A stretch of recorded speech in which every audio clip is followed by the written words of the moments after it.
Good day, ladies and gentlemen, and welcome to Northrop Grumman's fourth quarter and year-end 2020 conference call. Today's call is being recorded. My name is Shelby, and I'll be your operator today. At this time, all participants are in a listen-only mode. If at any time during the call you require assistance, please press star zero, and an operator will be happy to assist you. I would now like to turn the call over to your host, Mr. Todd Ernst, Treasurer and Vice President, Investor Relations. Mr. Ernst, please proceed. Thanks, Shelby. Welcome to Northrop Grumman's fourth quarter and full year 2020 conference call. We'll refer to a PowerPoint presentation that is posted on our IR webpage this morning.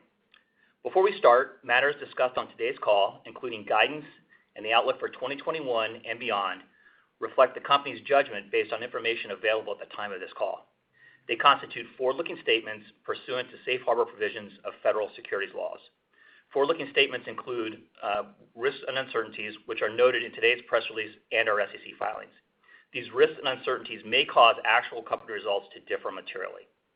Matters discussed on today's call will include non-GAAP financial measures that are reconciled in our earnings release and supplemental PowerPoint presentation. Our GAAP results reflect the mark-to-market method of accounting for our pension and other post-retirement benefits. Our references to adjusted earnings and adjusted earnings per share on today's call will refer to earnings and EPS adjusted for mark-to-market impact. We also refer to adjusted free cash flow defined as operating cash flow less capital expenditures and plus the proceeds of the sale of equipment to a customer and the after-tax impact of discretionary pension contributions. These are non-GAAP measures defined in our earnings release. Our 2021 guidance assumes the intended IT services divestiture closes very soon. On the call today are Kathy Warden, our Chairman, CEO, and President, and Dave Keffer, our CFO. At this time, I'd like to turn the call over to Kathy. Kathy? Thank you, Todd. Good morning, everyone. Thanks for joining us today. I want to congratulate the Northrop Grumman team for delivering outstanding 2020 results. I applaud our employees' support for one another, our customers, and our communities in the face of 2020's multiple challenges. Together with our suppliers and partners, we operated through the pandemic, executed well on our programs, maintained superior performance on critical global security missions, and won programs that strengthen our foundation for the future. We began 2020 operating in a new sector structure, which further aligns our unique capabilities in space, missiles, advanced weapons, mission systems, and aeronautics. This alignment enables the capture of additional revenue synergies, particularly in space and advanced weapons, as well as continued identification of operating synergies. Our 2020 results are tangible evidence that our strategy is creating value. We had exceptionally strong fourth quarter operational performance, and for the full year, we had strong bookings, exceeded the high end of our guidance range for sales, EPS, and adjusted free cash flow, and delivered strong segment operating income through continued focus on performance and operating efficiencies. For the third consecutive year, we achieved a book-to-bill greater than 1. New awards in 2020 totaled nearly $53 billion, or 1.4 times sales, and total backlog increased 25% to $81 billion. Sales rose 9% to $36.8 billion, and segment operating margin rate was 11.4%. Adjusted EPS increased 11.5% to $23.65, and adjusted free cash flow increased 18% to approximately $3.7 billion. All four sectors captured important new awards, posted higher sales and operating income, and sustained strong operating margin rates. As expected, our space business in its new configuration led growth in backlog and sales. 2020 results demonstrate Space Systems' growing ability to drive the development of innovative and affordable offerings for our national security, civil, and commercial customers. We booked new business in each of these three markets, more than doubled Space Systems backlog, and increased sales by 18%. In addition to $9 billion of restricted space awards, we were awarded GBSD, the most recent addition to our diverse portfolio of multi-decade, multi-billion-dollar franchise programs.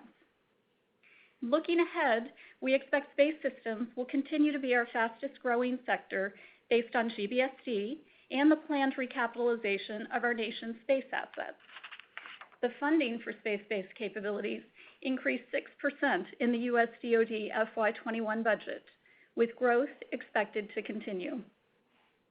At Aeronautics Systems, we booked solid awards, including $6 billion for restricted programs and substantial awards for F-35, Triton, E-2D, and Global Hawk. AS sales significantly exceeded our revenue guidance, principally due to an equipment sale to a restricted customer in the fourth quarter.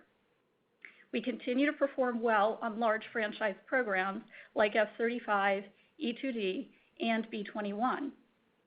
Our F-35 integrated assembly line received Aviation Week's Laureate Award in defense manufacturing for revolutionizing military aircraft production through human ingenuity and advanced digital technology.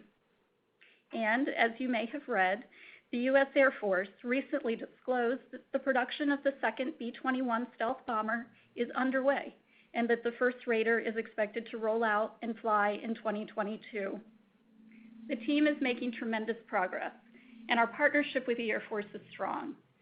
We are pleased with the maturity of the hardware and software, including recent flight testing on a surrogate testbed. Air Force leaders say these efforts, along with the team's modern approach to digital engineering, give them a lot of confidence about the program's path to first flight. I share this confidence, and our team looks forward to delivering the affordable and highly capable next-generation bomber our nation requires. In AS, our advanced technologies and integration expertise are well aligned to meet the requirements of next-generation systems. Our programs are performing well, and we're focused on near-term opportunities to drive operational efficiencies and margin rate expansion. Defense Systems results were also strong and reflect growth in core capabilities like C2, advanced weapon systems, and sustainment and modernization. Earlier this month, the U.S. Army authorized our IBCS system to proceed to low-rate initial production following a successful limited user test in September and Milestone C approval in December. This is a critical next step in moving IBCS closer to future deployment for the U.S. Army and Poland, and it demonstrates the continuing success of our C2 approach. We look forward to competing for the U.S. Army full-rate production contract, which we expect will be awarded late this year. In addition, we continue to pursue additional international opportunities for IBCS as we demonstrate how that architecture can support joint all-domain command and control. Mission Systems leadership in networked open architecture mission systems continues to be a competitive differentiator as demonstrated by program milestones and new business awards. MS recently conducted a successful demonstration as part of the Air Force's Joint All-Domain Command and Control effort, also known as JADC2. Our gateway technology enabled F-35s, F-22s, and other platforms to share data across multiple paths for the first time. We expect to continue providing the underlying technology needed to enable the department's JADC2 vision. And this month, MS was chosen by the Air Force to be the sole provider of the F-16 electronic warfare suite, which will equip as many as 450 F-16s, replacing several legacy systems with a modern digital solution. This work has a potential value of $2.5 billion. In addition to next-generation capabilities for F-35s and F-16s, MS is on the Team Japan selected as their FX integration support partner. Our team brings proven experience in fifth-generation technologies to ensure FX capabilities and interoperability to strengthen the Japan-U.S. alliance. We look forward to working with Mitsubishi Heavy Industries, the FX prime contractor. With its deep portfolio of sensor technology and integration expertise, MS is enabling the modernization of weapon systems with the latest digital technology that provides our customers the capability to detect and defeat advanced adversaries in the electronic spectrum, providing the foundation for profitable growth. Northrop Grumman's portfolio remains well aligned with the National Defense Strategy, and supports critical modernization efforts underway to address evolving threats. As you are aware, the Congress passed the 2021 National Defense Authorization and approved appropriations of approximately $740 billion for discretionary defense spending. Northrop Grumman programs were well supported in the budget, and we continue to have a robust opportunity set, including Next Generation Interceptor, 3-Dealer, the upcoming F-35 block buy, and multiple restricted opportunities. Our success in growing the business and expanding earnings is delivering cash to support our capital deployment strategy. 2020 cash from operations totaled $4.9 billion before a $750 million discretionary pension contribution, and adjusted free cash flow totaled approximately $3.7 billion, or about $22 per share. Our strong liquidity enabled robust investment in our business, strengthening of our balance sheet, a 17th consecutive annual dividend increase, and $490 million in share repurchases in 2020.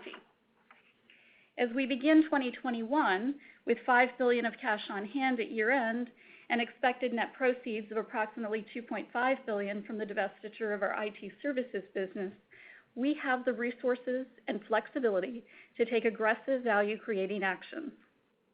These include robust investment for growth, continuing strengthening of our balance sheet, and the return of cash to shareholders through share repurchases and dividends. Today, we announced that our board has approved a $3 billion increase in our share repurchase authority, raising the total outstanding authorization to $5.8 billion. We expect to use more than $3 billion for 2021 share repurchases. And beyond 2021, we expect share repurchase will continue to be a high priority use of our discretionary free cash flow, while we also continue to maintain a strong balance sheet and strengthen our platform for growth through disciplined investment and selective M&A.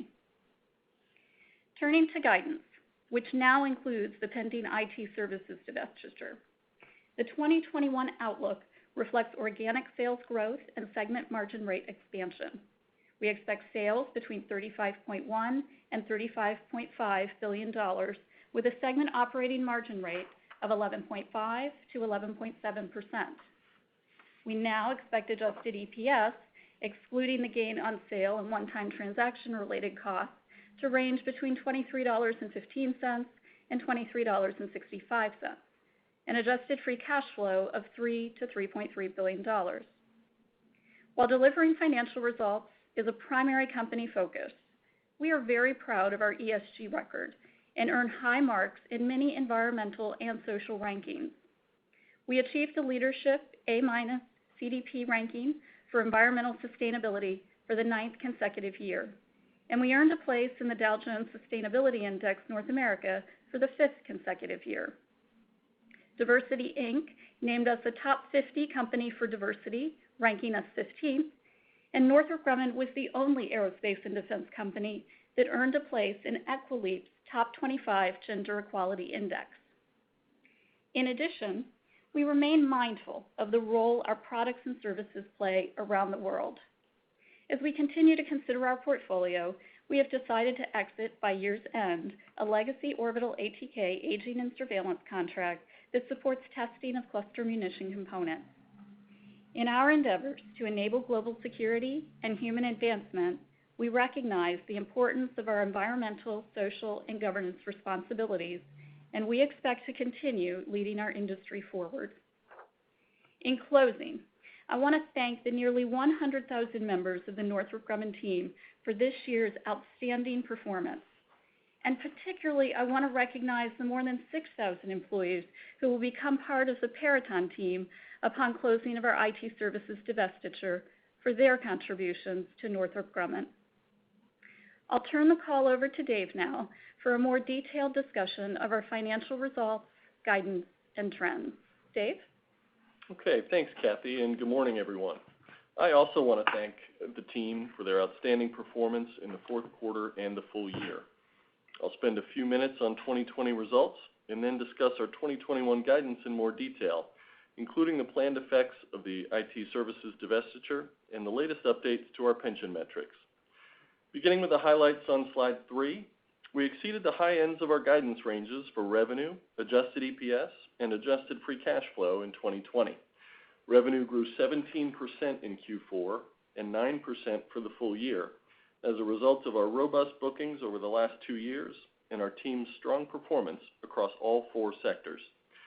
The potential upside in AS sales that we noted last quarter did occur in Q4 as we booked a $444 million equipment sale in our restricted portfolio. Revenue growth for the quarter and the year were quite strong even excluding this unique item, especially in light of impacts from the continuing pandemic.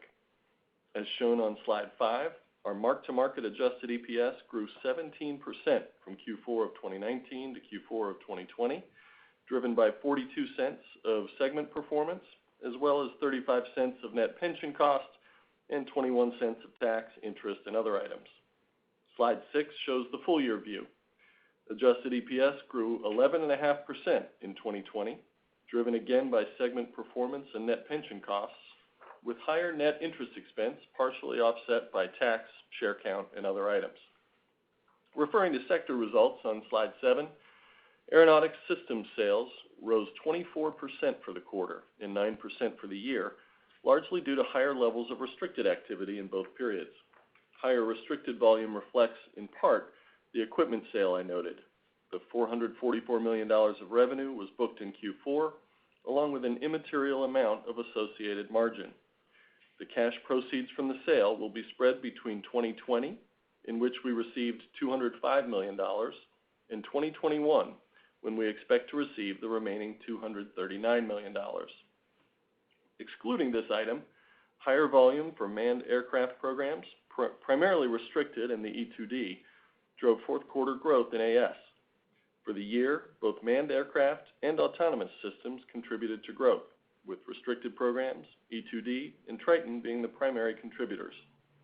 I'd note that as we've moved through 2020, F-35 production volume began to plateau. This is consistent with the life cycle of AS's portion of the program and is a trend we expect to continue in 2021. Turning to Defense Systems, fourth quarter and full year sales increased 2% and 1% respectively. Upward trends in both periods reflect higher volume on tactical missiles and subsystems, including GMLRS and AARGM-ER, as well as certain restricted programs. Mission Systems' fourth quarter and full year sales rose 10% and 7% respectively, with higher sales in all 4 business areas for both periods. In both the quarter and full year, we had sales growth in airborne sensors and networks, reflecting higher volume for restricted activities, electronic warfare, and F-35 programs. Navigation, targeting, and survivability sales increased principally due to higher volume on targeting programs, including Lightning, and self-protection programs. Cyber and intelligence mission solutions sales increased primarily as a result of higher restricted volume. Maritime, land systems, and sensors sales increased primarily due to higher volume on land and marine systems. And finally, as Kathy touched on, Space Systems continued to deliver robust double-digit sales growth. Sales increased 31% in the quarter and 18% for the year. Restricted programs, Next-Gen OPIR, NASA's Artemis programs, and GBSD had significantly higher volume in both periods. And in the fourth quarter, material purchases for the newly awarded extension missions for the Commercial Resupply Service contract contributed to strong growth in our launch and strategic missile areas. Turning to operating income on slide 8, AS operating income increased by 10% in the quarter and 2% for the full year. The decline in fourth quarter and full year operating margin rate is primarily a function of the low margin on the equipment sale. Excluding that item, AS margin rate would have been 10.7% for the quarter and 10.2% for the year, higher than the guidance of approximately 10% that we gave last quarter. Defense Systems operating income increased 22% in the fourth quarter and 7% for the full year. Operating margin rate was 11.2% for both periods, slightly above our guidance of approximately 11%. Mission Systems' fourth quarter operating income was slightly lower than the prior year period, which included a $20 million gain on a property sale. For the full year, operating income rose 4%. The Q4 MS operating margin rate was 14.2%. For the full year, its operating margin rate was 14.5%, consistent with our guidance and demonstrating solid execution across the Mission Systems portfolio. Space Systems operating income increased 17% in Q4 and 12% for the full year. Operating margin rate decreased to 10.1% in the fourth quarter, due in part to a higher percentage of early-stage development work than in the prior year period. For the full year, Space operating margin rate was 10.2%, in line with our guidance of the low 10%, in part reflecting a changing business mix, more leveraged to development work. At the total company level, segment operating income increased 8% in Q4, and for the full year, it increased 5% to $4.2 billion, with a margin rate of 11.4%. Excluding the equipment sale, segment operating margin rate for 2020 would have been at the high end of our guidance range of 11.3 to 11.5%. Total operating income for the full year increased to approximately $4.1 billion, with an operating margin rate of 11%. Now turning to cash, we had a very strong fourth quarter, as is our typical pattern. For the year, cash from operations before the after-tax impact of the discretionary pension contribution was approximately $4.9 billion. As you saw in our press release, our adjusted free cash flow, which is before the pension contribution and includes the $205 million cash proceeds from the equipment sale, totaled approximately $3.7 billion. The equipment sale proceeds are included in adjusted free cash flow because they result from a customer transaction and serve as an offset to capital spending booked in prior periods. In addition, it's important to note that we accelerated over $1.2 billion of payments to small and vulnerable suppliers during 2020, and we're continuing that program in 2021 to help our supply chain manage the ongoing impacts of COVID-19. Now for an update on our pension plans, beginning on slide 9. Our 2020 asset returns were approximately 16%, a second straight year of excellent performance, well above our expected long-term rate of return. Our FAS discount rate declined from 3.39% to 2.68%, which resulted in a mark-to-market charge of approximately $1 billion. But our net pension liability is lower than it was a year ago, and our funded ratio has increased to 86%, due in part to the $750 million discretionary contribution we made at the end of 2020. We have updated certain FAS pension plan assumptions, including a reduction in our expected long-term rate of return from 8% to 7.5%. Slide 10 summarizes our pension estimates for years 2021 through 2023, and slide 11 summarizes sensitivities to changes to our 2021 assumptions. It's important to note that our discretionary pension contribution in December, along with strong recent asset returns, result in minimal cash pension contributions going forward, likely until 2025. Our CAS prepayment credit is approximately $1.9 billion as of January 1st of this year. Also on the CAS side, our updated assumptions, as well as the outstanding asset performance, have resulted in lower projected pension cost reimbursement over the next few years. In 2021, for example, CAS reimbursement of $465 million would be $362 million lower than 2020. This results in a modest 2021 revenue growth headwind of less than 1%, higher margin rate performance on certain fixed price programs, and lower operating and free cash flow as less costs flows through our indirect rates. While this makes our rates more competitive to enable future growth, the net pension cost reduction, including both FAS and CAS, is a headwind of approximately 45 cents to 2021 EPS compared with 2020. The other key factor affecting comparisons between our 2020 results and 2021 outlook is the divestiture of our IT services business. The IT services business generated approximately $2.3 billion of revenue in 2020, with a segment OM rate of 10.5%, which is below company average. The expected net after-tax proceeds from the transaction are approximately $2.5 billion. We expect to book a substantial gain on the sale, but neither that gain nor the costs directly associated with the transaction and our related debt retirement are included in our guidance. Now looking ahead to 2021, sector guidance is outlined on slide 13. Our revenue and segment OM guidance are slightly above the outlook we provided in October, adjusting for the IT services divestiture. At Aeronautics Systems, we expect sales in the mid to high $11 billion range with a low 10% margin rate. Excluding the equipment sale from the 2020 result, AS revenue would be flat to up slightly year over year. For manned aircraft, restricted activities are expected to be lower, primarily due to the equipment sale, and programs like FA-18, B-2, and commercial aerostructures are also expected to decline. Growth in manned programs, including E-2D, F-35, and JSTARS, is expected to partially offset these declines, and as well as lower volume in autonomous systems. For defense systems, we expect sales to be in the mid to high $5 billion range, reflecting the impact of the IT services divestiture. The effect of the Lake City program end is expected to be partially offset by growth elsewhere in the portfolio. We expect the operating margin rate to remain strong in the low 11% range. Mission Systems sales will be reduced and operating margin rate will be increased by the IT services divestiture. As a result, we expect MS sales of approximately $10 billion with a margin rate of approximately 15%. Adjusting for the approximately $525 million of sales going to Veritas, 2021 MS guidance reflects mid-single-digit organic growth. At Space Systems, sales will be reduced and margin rate will be increased by the IT services divestiture.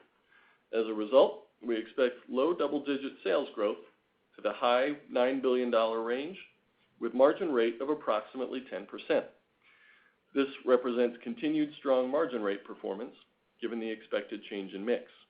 Space Systems sales and margin rate guidance contemplates more early phase development work, including GBSD and several restricted programs, which is accretive to sales and margin dollars, but slightly dilutive to the margin rate of the portfolio.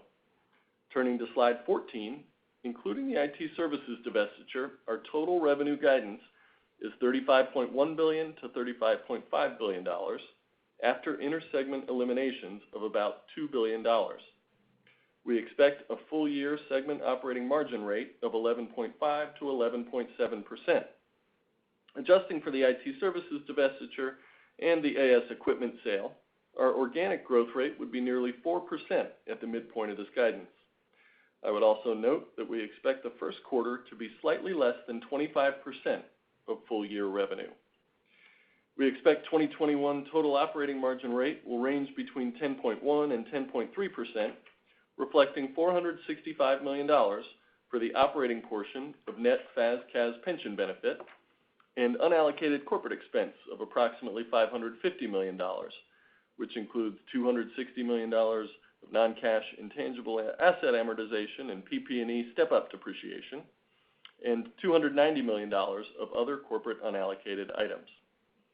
Our guidance assumes $560 million of interest expense, de minimis interest income, and an effective tax rate of approximately 17%.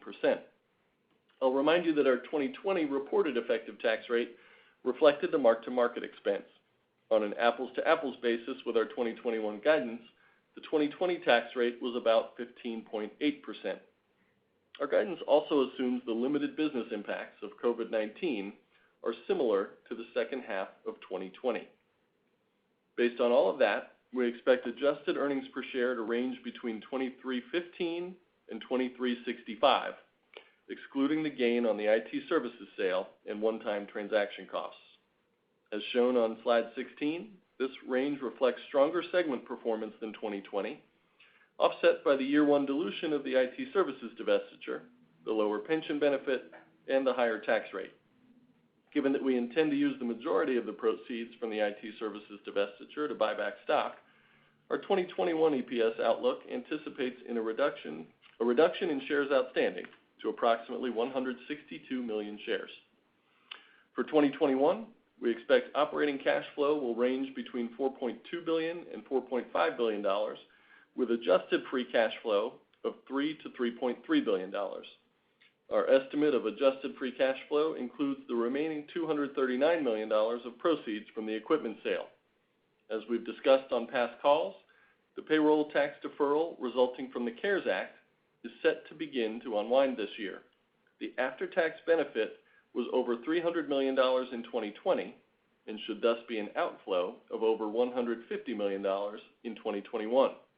The IT services business generated approximately $250 million of free cash flow per year, and the lower CAS reimbursement that I described a moment ago should create a year-over-year cash flow headwind of over $300 million.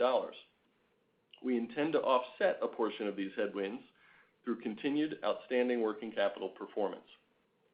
As is our typical pattern, we expect our cash flows will be weighted more toward the second half of the year.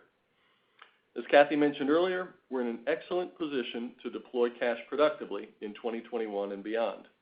With about $5 billion in cash at the end of 2020, plus the IT services divestiture proceeds of approximately $2.5 billion after the divestiture closes, we intend to deploy more than $3 billion to share repurchases and over $2 billion to debt retirement in 2021, subject to market conditions and timing considerations. Our current guidance presumes the retirement of the $700 million of debt that matures in March and the early retirement of the $1.5 billion of debt scheduled to mature in 2022. Our 2020 and 2021 debt retirements, combined with the $750 million pension pre-funding, total $4 billion toward the strengthening of our balance sheet and support our target of returning to a solid investment-grade rating of BBB+. Beyond 2021, our discretionary cash can be prioritized toward shareholder returns or M&A, while also maintaining a very strong balance sheet. In summary, we expect to continue strong value creation through a combination of growth, performance, and robust cash generation, as well as thoughtful capital allocation. Now I think we're ready for Q&A, Todd. Ladies and gentlemen, if you wish to ask a question, please press star followed by the number 1 on your touch-tone telephone. Again, press star 1 to ask a question. If your question has been answered or you wish to exit the questions queue, press the pound key to exit the queue. Press star 0 at any time for operator assistance. Your first question is from Seth Seifman of JP Morgan. Thanks very much, and good morning. I wondered, just with the divestiture, is the long-term plan to sort of maintain defense and mission as kind of two separate segments, and how would we kind of think about the long-term growth prospects in defense, given that you've got IBCS and AARGM in that segment? Thanks, Seth.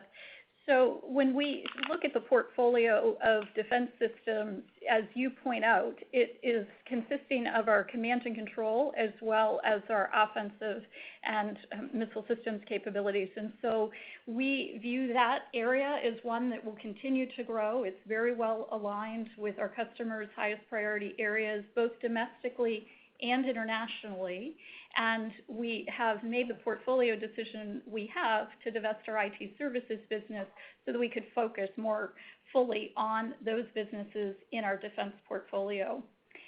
On the other hand, mission systems, which contains a significant quantity of open architecture networking capabilities that are really keeping pace with the advancing threat environment to be able to help our customers compete in the electromagnetic spectrum, those capabilities are also areas that we see well aligned and core to growth. So we want to keep that team focused on investing and staying at the forefront of technology.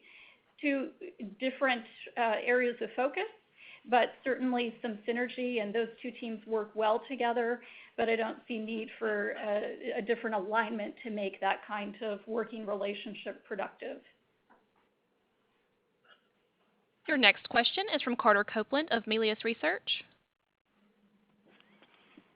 Hey, thanks, and good morning.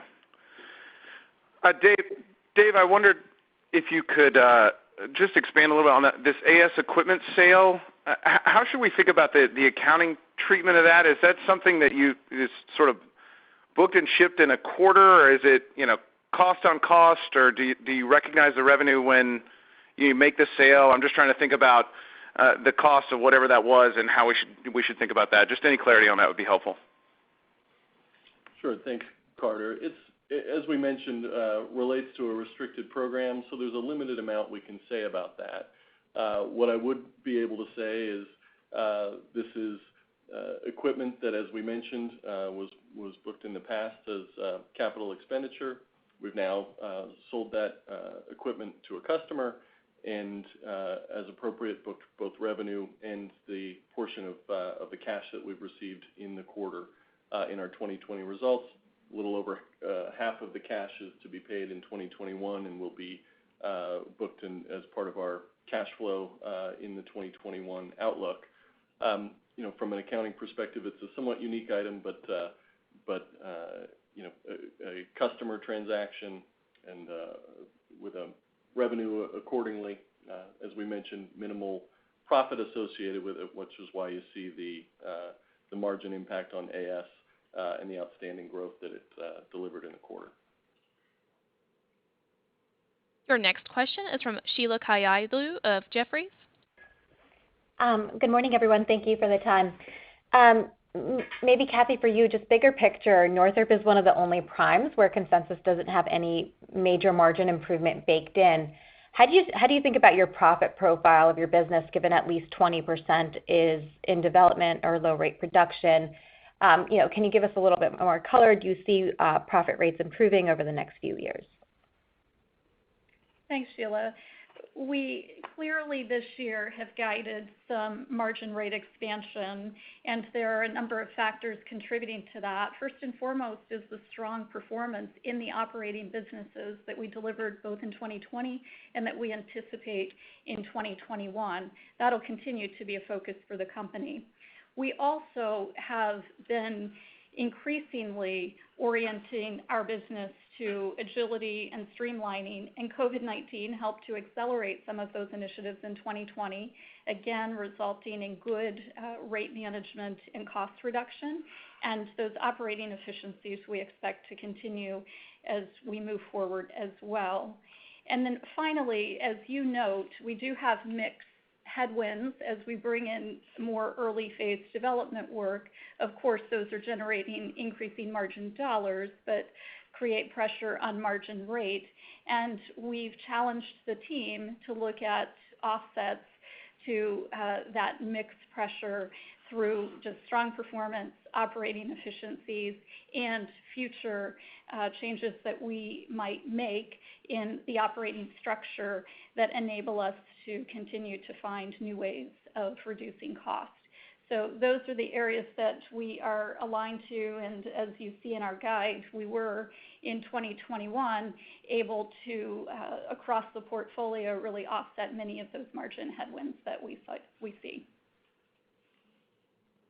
Your next question is from David Strauss of Barclays. Thanks. Good morning. Good morning. Dave, wanted to ask about free cash flow. Appreciate all the moving pieces there, but it looks like when I net out the pension side, divestiture side, tax, everything, you're about in the same place as you ended 2020, around $3 billion. But that included a fair amount of working capital, positive working capital in 2020. So are you assuming positive working capital again in 2021, or contribution from working capital in 21? And how sustainable is that looking beyond 21? Thanks. Sure. Happy to talk through that. I think you named the right kind of non-operating or unique drivers from 20 to 21 free cash flow, the divestiture, the CAS pension headwind, and then the reversal of the payroll tax benefit from 2020. And you're right that when you add those three together, it's greater than the reduction in our outlook from 2020 to 2021. So it does require us to make continued working capital improvements in 2021. The good news there is we believe we're on track to do so. We expect to continue to be able to generate working capital improvements really across our businesses. We have some targeted areas of performance improvement that we're driving in 2021. And this is not, a point-in-time effort. This is a long-term effort that will remain a focus of the company. So to your question about years thereafter, we will continue to drive, efforts around working capital efficiency in 22 and beyond. Your next question is from Jon Raviv of Citi. Hey, thank you. Similar question, just sort of thinking forward about organic growth. We did a 9% in 2020. You're talking about 4% in 2021. And there's some moving pieces there with the equipment sale, I think. But just this idea of sustaining growth, given where your backlog's been, given where your bookings have been, and whether there's an opportunity to actually accelerate as things like B-21, GBSD, ARGM, ICBS all kind of, start to hit their stride. Thanks, John. So as we look at growth this year in 2021 and beyond, we see the opportunity for continued growth based not only on our backlog, but also new programs. I outlined some of those in my earlier comments that we see being awarded this year. As budgets appear to be flattening out, our portfolio would have the opportunity for sustained growth through programs like GBSD, which is at the early stage of its ramp, as well as a number of our restricted programs. It very much will be determined on what funding priorities come from the new administration and how those might play out over time. But we can, clearly see forward this year and are projecting another strong year of growth in 2021. And based on the strong support for our programs in the 2021 budget, are equally optimistic that we have a path to growth beyond this year. Your next question is from Cai von Rumohr of Cowen.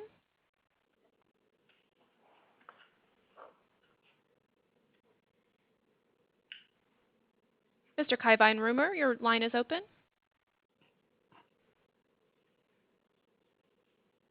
We'll go to our next question from Kristine Liwag of Morgan Stanley. Hi, good morning, guys. Kathy, can you provide more color on your framework of how you think about sustainability? With your planned divestiture of the testing business for cluster munitions, where do you draw the line? And do you anticipate more divestitures from this initiative? So, Christine, when we look through the lens of sustainability at our portfolio, we look at not only what capability we're providing, but how it's being used or how we expect the customer to use that capability going forward. And the decision in this case with our small contract related to cluster munitions, it was a surveillance program. It was actually structured to help remove cluster munitions safely. However, we recognize that even supporting an area like cluster munitions for investors is of concern because safe removal implies that at one point, there was an embracing of the use of these products. And so when we look at our portfolio, we are going to continue to recognize we support our government and our allies in the important work of enabling our troops to do their work, but at the same time be thoughtful about potential human rights implications and how these technologies may be used in the future and provide equal consideration to safeguards associated with them. In answer to your question, I don't expect there to be significant change in our portfolio as a result. We already have a portfolio where we have looked through that lens in making decisions about where we invest and what work we undertake. This was just one small contract that came to us through the acquisition, and we've made a decision to stop performing in that area. Your next question is from Ron Epstein of Bank of America. Yeah, hey, good morning. Kathy, can you speak to the B-2 defensive management system? I mean, is that nearing completion? I mean, where does that program stand in the big picture vis-a-vis, B-21 starting to get, ramp up a little bit? How should we think about that? Mm-hmm. Well, taking a step back from the defensive management system, which is completing this year, we are looking at modernization of the B-2 so that it can stay in service through the successful transition and replacement of B-21, which, as you know, doesn't happen, it doesn't start to happen until later in the decade. And so B-2 modernization as a broader program will continue, but the DMS program is one that is expected to complete this year. Your next question is from Miles Walton of UBS. Thanks. Good morning. Kathy, I was wondering, competition is always changing and there's new competitors entering all the time, but I'm curious with the confluence between, Palantir now at $70 billion and an administration geared towards inserting new technology, commercial-based companies into the landscape of competition. Is it evolving quickly, or is the market just thinking it's evolving quickly in terms of the competitive landscape? We certainly see new entrants coming into the space, and in the case of Palantir, they've been in the space for a number of years, and we are in many instances working with those companies because a company like Northrop Grumman brings scale, we bring understanding of mission, we bring technology in our own right in areas like artificial intelligence, machine learning. We have a business that is bigger than many of the smaller companies already embedded inside of our company in these areas, but there also is opportunity to partner and learn because the technology is moving so rapidly, and it's what's creating these new market entrants. There's room for more players in the industrial base and good ideas to build upon one another. So the partnering strategy that we have works to embrace those small companies and bring them into an ecosystem along with us to solve our customers' problems at scale. I've talked in the past about pitch days that we've been doing in certain areas. We've done artificial intelligence, we've done autonomy, to name a few, and we have hundreds of companies that are participating in these engagements with us to talk about how we might together solve our customers' hardest problems. Your next question is from Doug Harned of Bernstein. Thank you. Good morning. We've seen a kind of a recent history in government IT where scale has been very important. We saw it with Leidos. We've seen it with GDIT. When you made the decision to make the sale of some of your IT businesses to Peraton, can you talk about how you're thinking about this in terms of scale? It appears that you didn't really sell any national security related capabilities, but how do you do the trade-off? I know you know this business really well, so how do you think about the focus going forward in government IT? The business that we divested does have national security work, Doug. It's across a broad spectrum of customers, including federal civilian as well as Department of Defense and intelligence community.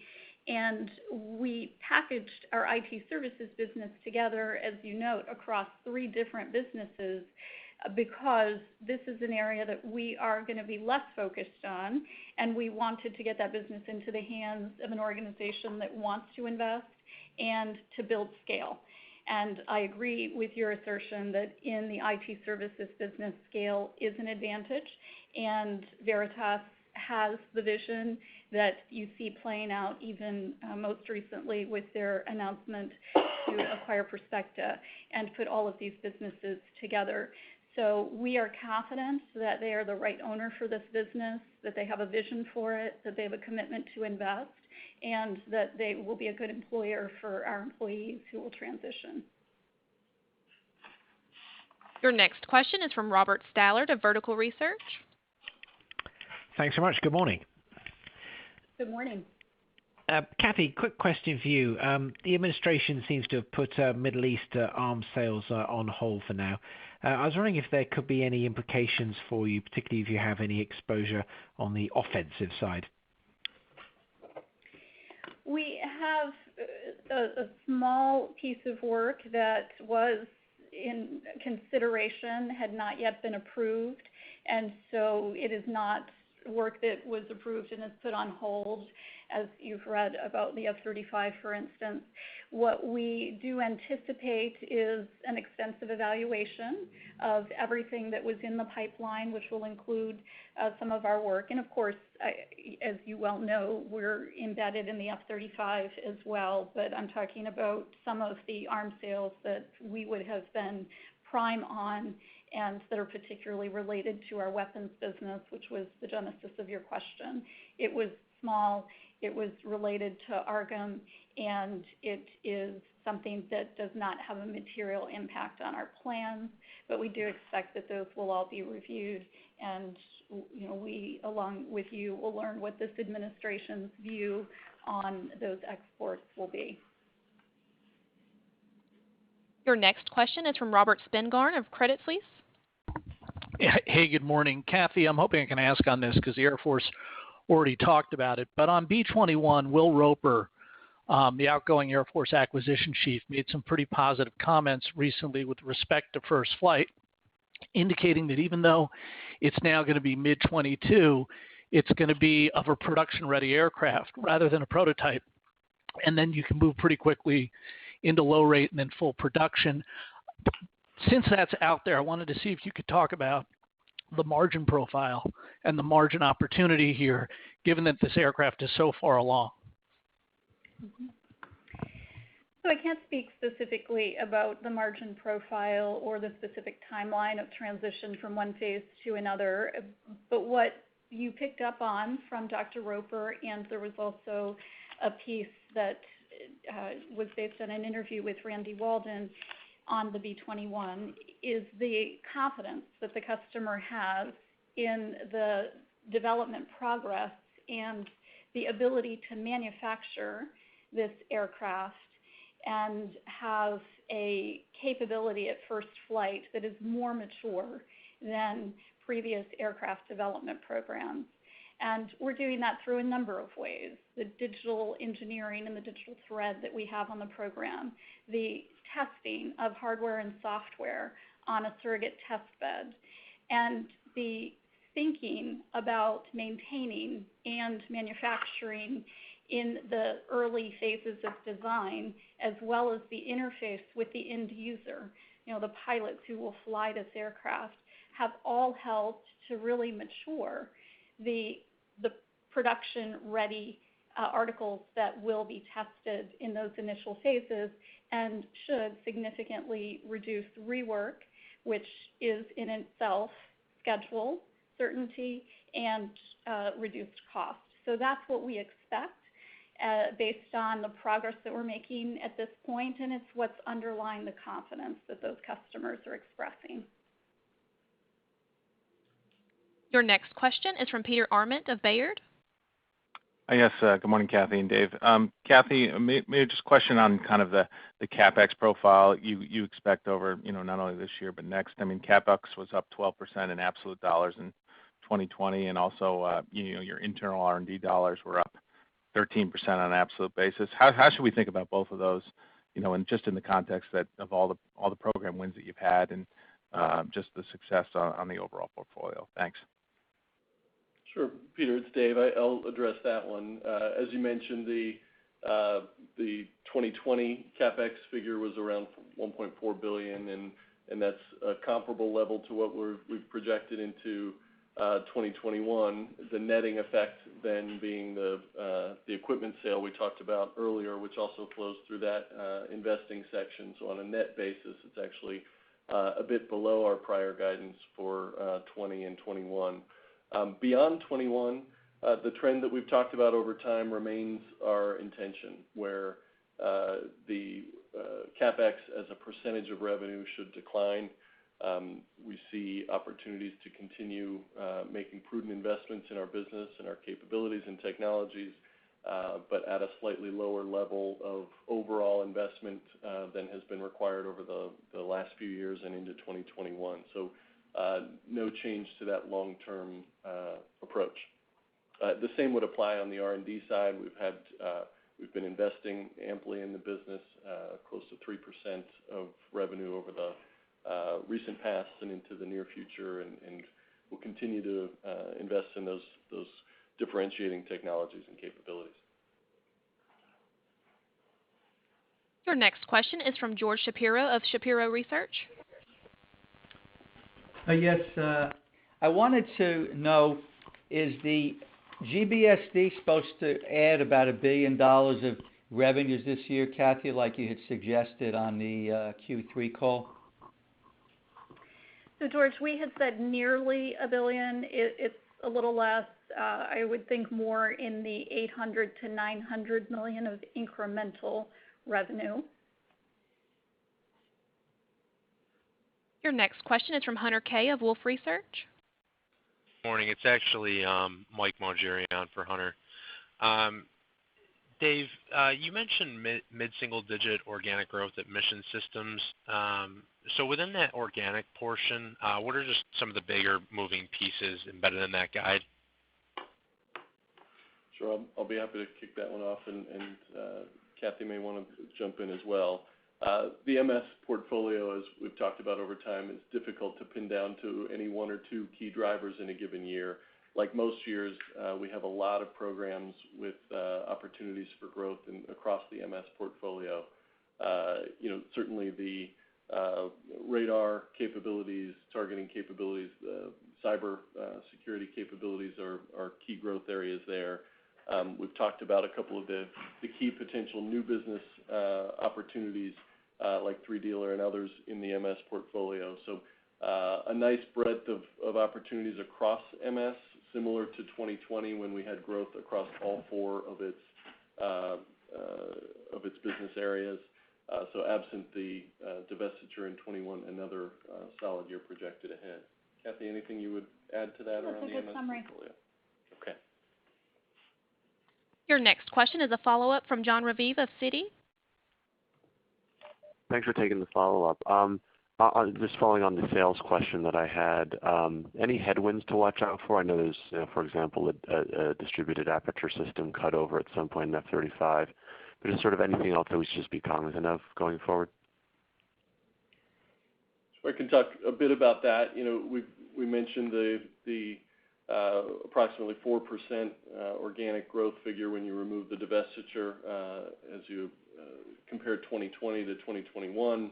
So 4% organic growth, that's even with the CAS pension headwind that we mentioned earlier, which is just under 1%. That also includes the impact of Lake City, which is just over 1% of revenue as it came to a strong conclusion in 2020. Those are the two most significant items, and I wouldn't call your attention to any one particular area of recompete exposure looking forward either. In aggregate, we feel really good about the program backlog and don't have anything approaching that 1% headwind level other than those that we've mentioned. We have time for one more question. We had Cai von Rumohr of Cowen return to the queue. Yes, thanks so much. So great year in bookings in 2020. If we adjust your year-end 20 backlog to exclude the Northrop IT business that you're selling, do you look for backlog growth in 2021? And what are the key drivers there? What are the new program competitions that could add to that backlog? Thanks. So, Kate, we do expect to have book-to-bill around 1 again in 2021, and that is through some new awards like NGI, 3Dealer. It also includes bookings on key programs like F-35, the next block buy, so it's spread across the portfolio in each of our sectors. We expect to have solid awards in 2021.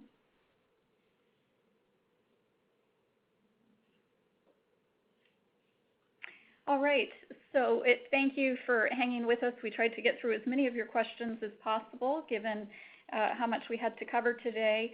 Again, I want to thank the Northrop Grumman team for another outstanding year.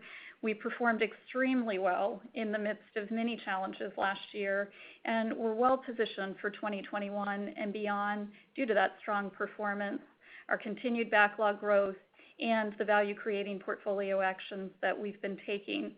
With our cash on hand and strong cash flows, we're committed to thoughtful deployment of that capital to create long-term value for our shareholders.